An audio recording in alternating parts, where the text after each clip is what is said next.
So, Amakiasu, how does it feel to have written your first book? It feels good, but it also feels kind of, I guess you would say, whelming, like not overwhelming, but really there's a lot to do to promote the book. And I really didn't think very much about that. I was writing a book, and that's where my focus was. And so now it's all about getting it out in the world, and that's important to me. It's important to me to get it into people's hands. And so that's, I'm working on it, but I wish I had a team. Yeah.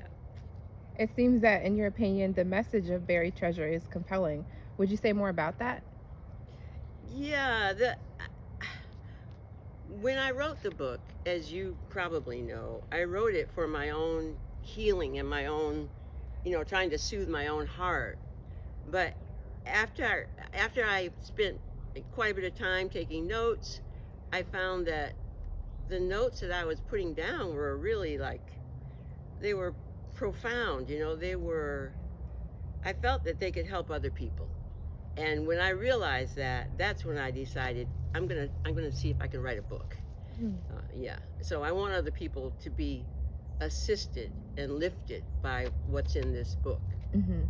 Do you think that it's odd that heartbreak could bring such a spiritual message?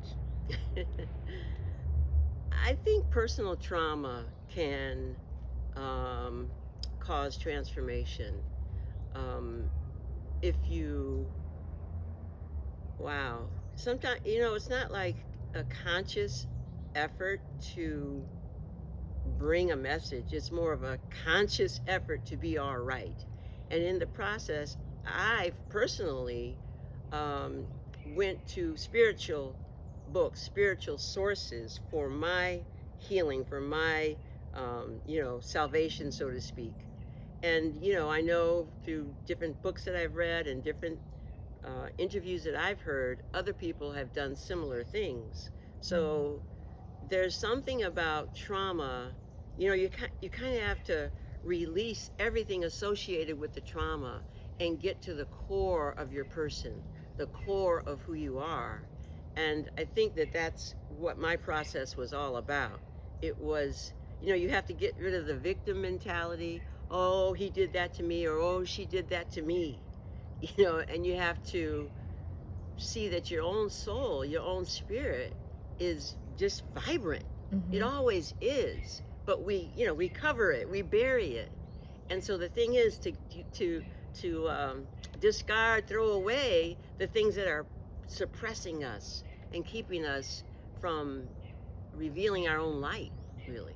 Mhm. That's beautiful. So let's dive into the book. You format it in a somewhat unusual way with quotations on one page and your commentary on the opposite side.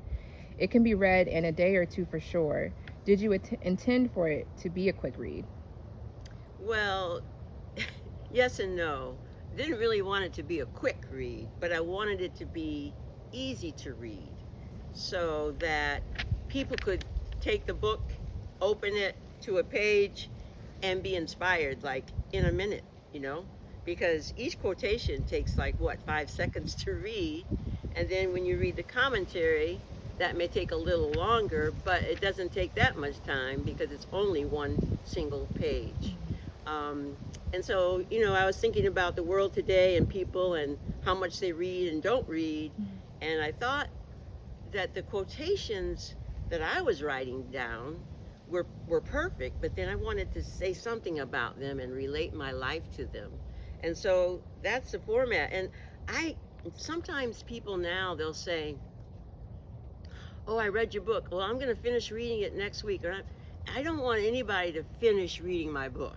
I want it to be available. It's like all the time. So you can open it any day, Monday, Tuesday, Wednesday, Thursday, Friday, and Saturday. You Mhm. can open it and find something, find some food for nourishment, food for the Mhm. soul. Yeah. Well, let's try the open to any page technique right now. Okay. Okay, I'm going to look for a short commentary. So, all right, here's a quotation. Loss and gain are just a mask. Underneath is the steady light of the divine eternal, which shines through everything. weaving unity and beauty out of chaos. That's by Deepak Chopra. So I think I want to read that first line again. Loss and gain are just a mask. So often we take our experiences and we assign something to them, like, oh, I'm at a loss here. I didn't do well here. I messed up. And those judgments, those evaluations that we're putting on ourselves often are very detrimental, because they can put us in a mindset that is negative and that brings us down.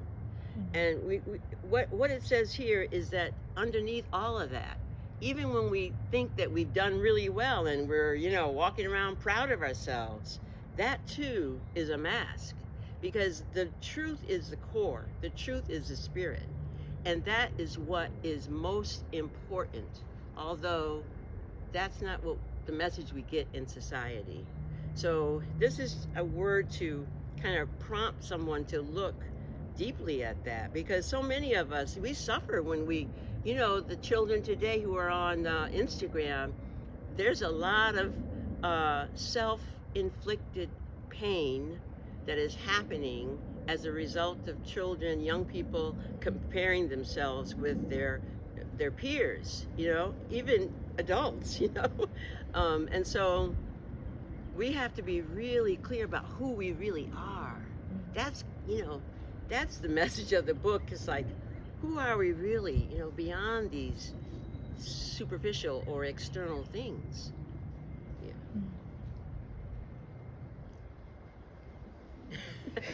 I think I want to read one more quote. Okay.